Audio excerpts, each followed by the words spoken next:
কথা রেখেছে Honda, finally চলে এলো হন্ডা এসপি 125 এর বড় ভাই হন্ডা এসপি 160। দেশের রিলায়েবল মোটরসাইকেল ব্র্যান্ডগুলোর মধ্যে একটি হচ্ছে হন্ডা, আর তাদের কাছ থেকে এই প্রাইস রেঞ্জে একটা 160 সিসি সেগমেন্টের বাইক পাওয়া যেন সোনায় সোহাগা।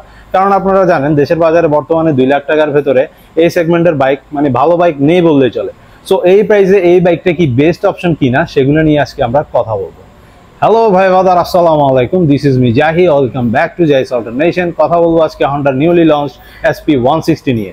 যদিও এই বাইকটা নিয়ে আমার চ্যানেলে অলরেডি একটি ভিডিও আছে, তারপরও বাইকটা যেহেতু অফিসিয়ালি লঞ্চ হয়ে গেছে আর আজকে আমার সামনে চলে আসছে, সো বাইকটা এটার যে ভার্সন আর ইন্ডিয়াতে লঞ্চ হওয়া যে ভার্সন এটার মধ্যে কোনো পার্থক্য আছে কিনা, এটার প্রাইস, অ্যাভেলেবিলিটি সবকিছু নিয়ে ডিটেলে কথা বলবো। চলুন শুরু করা যাক।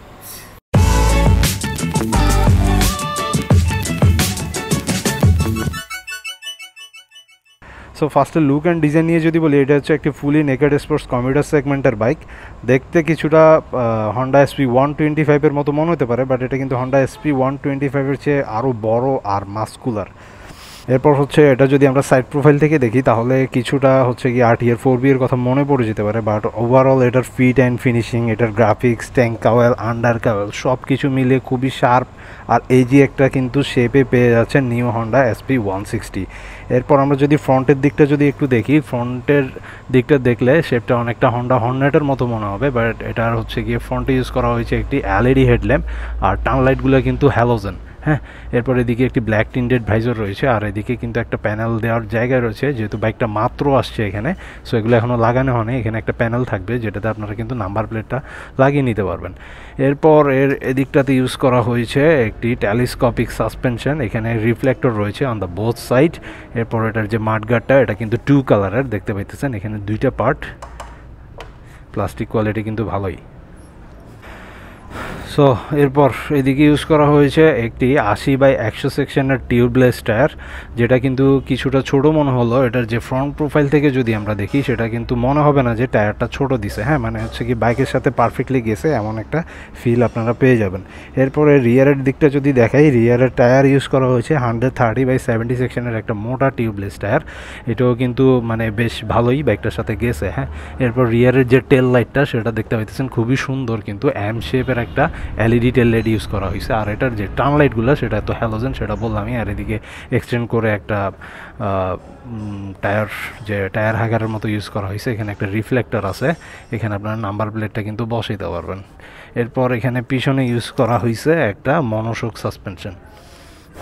সো পারফরমেন্সের কথা বলতে গেলে বাইকটাতে ইউজ করা হয়েছে একটি 162cc single cylinder stroke air cool BS6 standard FI engine with 5 speed gearbox. So ভারতের বাজারে যে ভার্সনটা লঞ্চ হয়েছিল এক্স্যাক্টলি সেই ভার্সনটা কিন্তু আমরা দেশে পেয়ে যাচ্ছি, মানে বুঝতে পারতেছেন ভারত স্ট্যান্ডার্ড যে 6 ভার্সনটা সেটাই কিন্তু আমরা দেশে পেয়ে যাচ্ছি।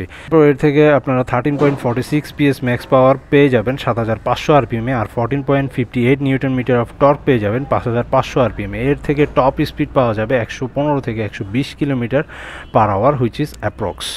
এরপর বাইকটাতে ইউজ করা হয়েছে PGM FI সিস্টেম, দ্যাট মিনস হচ্ছে গিয়ে প্রোগ্রাম ফুয়েল ইঞ্জেকশন। সো এটা কিন্তু আহামরি কোনো কিছু না, লাইক আপনার আমার বাইকে যে FI সিস্টেমটা আছে এটাও কিন্তু সেম সিস্টেমে কাজ করবে, জাস্ট এটা হচ্ছে গিয়ে হন্ডার একটা আলাদাভাবে নামকরণ, নাথিং এলস।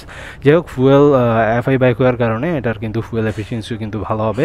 এটা থেকে আপনারা লিটারে 45 থেকে 50 কিলোমিটার পার লিটার মাইলেজ কিন্তু পেয়ে যাবেন, হুইচ ইজ অ্যাপ্রক্সিমেট। সো এবার এটার ব্রেকিং নিয়ে যদি বলি, এর পাওয়ারকে কন্ট্রোল করার জন্য বাইকটাতে কিন্তু anti lock braking system use করা হয়েছে। এর ফ্রন্টে ইউজ করা হয়েছে একটি 276 mm disc with 2 piston caliper. আর রিয়ারের দিকটাতে যদি দেখি, রিয়ারে ইউজ করা হয়েছে 220 mm disc with single piston caliper. আচ্ছা, ব্রেকিংয়ের উপর ডিপেন্ড করে বাইকটা কিন্তু আপনারা 2টা ভার্সনে পেয়ে যাবেন। যেমন এটা হচ্ছে একটা সিঙ্গেল ডিস্কের ভার্সন, এটার দাম হচ্ছে সিঙ্গেল ডিস্ক সামনে আর পিছনে হচ্ছে ড্রাম ব্রেক। এই ভার্সনের দাম হচ্ছে 1,97,000 টাকা। আর এটার মধ্যে এটার যে টপ ভার্সনটা রয়েছে ডুয়েল ডিস্ক প্লাস হচ্ছে সিঙ্গেল চ্যানেল ABS, ওইটার দাম হচ্ছে 2,25,000 টাকা। সো এবার অন্যান্য ব্যাপারগুলো যদি দেখি, এদিকে হন্ডার 3D একটা লোগো করা আছে খুব সুন্দর করে, গ্রাফিক্সটাও কিন্তু খুব ভালো। আর এটার যে প্লাস্টিক ম্যাটেরিয়াল সেটা কিন্তু মানে খুব বেশি ভালো না, খুব বেশি খারাপও না, মানে চলে অন এভারেজ এই আর কি। এদিকে ট্যাঙ্ক ফ্লিপটা যদি দেখি, ট্যাঙ্ক ফ্লিপটাও কিন্তু সুন্দর, এটা একটু দেখাই আপনাদেরকে। এটা কিন্তু খুলে কখনো হাতে চলে আসবে না। হ্যাঁ, এটা এভাবে ফ্লিপ হবে, এভাবে আপনারা ফুয়েলটা নিয়ে আবার এটা কিন্তু সুন্দরভাবে লাগিয়ে দিতে পারবেন। So it's a good thing আমি বলবো। এরপর এটার এদিকে 3D-তে আবার এসপি একটা লোগো করা আছে, এদিকে 160 লেখা আছে, এদিকে এক্সস্ট পাইপটা কিন্তু বেশ লম্বা লম্বা, এদিকে যে সিলভারের একটা প্যানেল দেওয়া আছে সিলভার কালার, সেটাও কিন্তু দেখতে খুবই সুন্দর লাগে। এরপর এদিকটাতে গ্রাইভ হ্যান্ডেল আছে, আপনি মানে খুব সুন্দর করে বাইকটা ধরে টানা হেঁচড়া যা ইচ্ছা করতে পারবেন, কোনো সমস্যা হবে না। আর এদিকে কিন্তু টায়ার লেডি সুটরের সহ আপনার হচ্ছে গিয়ে সারি গার্ড পেয়ে যাবেন। এটা কিন্তু নতুন আসছে, যেটা বলছি এটা কিন্তু ওনারা লাগিয়ে দিবে। হ্যাঁ, এটা মাত্র গাড়ি থেকে নামানো হয়েছে, সো এগুলো এখনও লাগানো হয়নি। এখানে আর আপনার সারি গার্ড, লেডিস ফুটরেস্ট, ব্লা সব কিছু পেয়ে যাবেন বাইকটা থেকে। এরপর এটার সিট নিয়ে যদি বলি, সিটটা কিন্তু সিঙ্গেল সিট ইউজ করা হয়েছে, যেটা অনেকে বলতেছে ডাবল সিট হলে দেখতে আর একটু সুন্দর লাগতো, বাট সিঙ্গেল সিটের কারণে বাইকটাতে কিন্তু আপনি পিলিয়ন নিয়ে খুব আরামসে রাইড করতে পারবেন। হেলদি পিলিয়ন, আপনিও যদি হেলদি হন কোনো সমস্যা হবে না, লং রাইডও কিন্তু কোনো সমস্যা হবে না। কুশনটা মোটামুটি ভালোই সফট আছে, সো লং রাইডে আপনি কোনো পেইন কিন্তু ফিল করবেন না বাইকটা থেকে। সো এ হচ্ছে বাইকটার কিতেও কিন্তু হন্ডার যে লোগোটা সেটা করা আছে সুন্দর করে। আমরা একটু বাইকটাতে বসে বাকি যে ব্যাপার স্যাপারগুলো সেটা যদি একটু আপনাদের সাথে শেয়ার করি। বিসমিল্লাহ। বাহ, এটার গ্রাউন্ড ক্লিয়ারেন্স তো ভালোই। আচ্ছা, বাইকটার ডাইমেনশন নিয়ে যদি বলি, বাইকটার ওয়েট হচ্ছে 139 কেজি, সিটের হচ্ছে 796 mm, আর গ্রাউন্ড ক্লিয়ারেন্স পেয়ে যাবেন 177 mm, which is very very good আমি বলবো। মানে হচ্ছে 5 ফুট 2 থেকে এর উপরে যে কোনো রাইডার বাইকটা কিন্তু খুব সুন্দরভাবে অ্যাক্সেস করতে পারবে। দেখতে পাইতেছেন আমি কিন্তু 2 পায়ে একদম খুব ভালোভাবে নাগাল পাইতেছি, সো এটা অ্যাক্সেস করতে আপনার কোনো অসুবিধা হবে না। আর এই দিকটা থেকে যারা হচ্ছে ব্লগিং করেন তারা কিন্তু খুব মজা পাবেন, খুব ভালো লাগে দেখতে। এটার ব্লু কালারটা আমার কাছে সুন্দরই লাগতেছে, মানে বেশ মাস্কুলার একটা ফিল আসতেছে। হ্যাঁ, এরপর এদিকে এখনও কিন্তু এটার যে সাইড মিরর সেগুলো কিন্তু এখনও ফিটিং করা হয়নি, একদম নিউ, আপনাদেরকে বারবার বলতেছি। সো এটা নিয়ে কমপ্লেন করার কোনো আসলে সুযোগ নেই আর কি। এরপর এটার যে আপরাইট সিটিং পজিশন খুবই সুন্দরভাবে কিন্তু আপনি বসবেন। সিটিং এই যে পাইপ হ্যান্ডেল বার ইউজ করা হয়েছে, সুন্দর লাগতেছে ধরে, খুব বেশি ঝুঁকতে হইতেছে না। হ্যাঁ, মানে আপরাইট একটা সিটিং পজিশন বাইকটা থেকে আপনারা পেয়ে যাবেন। এরপর এদিকটাতে ক্লাচ আছে মোটামুটি, বাইকটা যেহেতু নতুন এগুলো নিয়ে এখনও কিছু বলা যাচ্ছে না। এদিকে হচ্ছে গিয়ে হাই বিম, লো বিম, এদিকে পাসিং কিট আছে, এদিকে টার্ন ইন্ডিকেটর, আর এদিকে হর্ন। হ্যাঁ, আর রাইট সাইডে এখানে হচ্ছে গিয়ে মোস্ট এওয়েটেড হন্ডার ইঞ্জিন কিল সুইচ, যেটা না থাকলে আপনাদের অনেক কমপ্লেন, আমি জানি এটা নিয়ে আপনাদের অনেক কমপ্লেন, সো এটা কিন্তু এখানে দেওয়া হয়েছে। এদিকে একটা 4 ইন্ডিকেটর সুইচ আছে, ওয়াও। আর এদিকে হচ্ছে সেলফ স্টার্ট। আচ্ছা, বাইকটাতে কিন্তু আপনারা কিক স্টার্টও পেয়ে যাবেন, দেখতে পাচ্ছেন এখানে কিন্তু কিক স্টার্টটাও অ্যাড করা হয়েছে। সো ম্যাক্সিমাম এফআই বাইকগুলোতে ইদানিং কিন্তু কিক স্টার্টটা অ্যাড করে না, so it's a very good thing আমি বলবো, হন্ডা এটা দিয়েছে আমাদেরকে। যাই হোক, এরপর মিটার কনসোলটাতে কী আছে সেগুলো যদি একটু দেখাই আপনাদেরকে। ইনস্ট্রুমেন্ট কনসোল ইউজ করা হয়েছে, যেখানে আপনারা এটার যে ব্রাইটনেস সেটা কিন্তু কন্ট্রোল করতে পারবেন, 5 স্টেপে কিন্তু এটা কন্ট্রোল করা যায়। সো রাতে বা দিনে যখনই রাইড করেন না কেন এটার ভিজিবিলিটি নিয়ে কোনো ধরনের প্রবলেম আপনি ফেস করবেন না।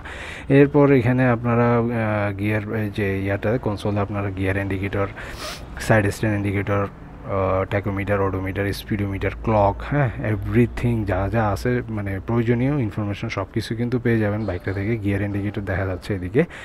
সো এরপর হচ্ছে গিয়ে এটাতে কিন্তু কোনো ব্লুটুথ বা কানেক্টিভিটি ফিচার থাকছে না, বাট একটা মজার ফিচার যেটা SP125-এ ছিল, যে এটা হচ্ছে গিয়ে বাইকটাতে যে পরিমাণ ফুয়েল আছে সেটা দিয়ে বাইকটা আরও কত কিলোমিটার চালানো যাবে সেটা কিন্তু আপনারা এখানে দেখতে পারবেন।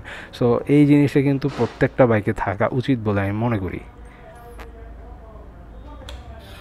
সো গাইস, বাইকটা আপনারা বর্তমানে ব্লু, ব্ল্যাক আর রেড এই 3টা কালারে পেয়ে যাচ্ছেন। 3টা কালারে কিন্তু এই শোরুমটাতে অ্যাভেলেবেল রয়েছে। আপনারা যদি বাইকটা কিনতে চান তাহলে চলে আসতে পারেন হালিশহর ওয়াবদার এই হন্ডার আউটলেটটিতে।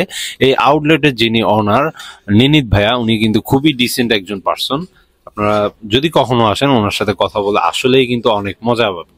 যাই হোক, এই যে আউটলেটটার ঠিকানা আমি নিচে ডেসক্রিপশন বক্সে দিয়ে দিব, নাম্বার, ঠিকানা সবকিছু যা লাগে দিয়ে দিব। আপনারা চাইলে এখান থেকে এসে বাইক নিতে পারেন। এই বাইক না হলেও অন্য বাইক নিতে পারেন, হন্ডার যে কোনো বাইক কিন্তু আপনারা এখান থেকে নিতে পারবেন। যদি কোনো বাইক অ্যাভেলেবেল নাও থাকে আপনি অর্ডার করতে পারবেন। এছাড়া হন্ডার বিভিন্ন পার্টস, গিয়ার্স, অনেক কিছু আপনারা এখানে পাবেন, আপনারা কিন্তু এসে দেখতে পারেন।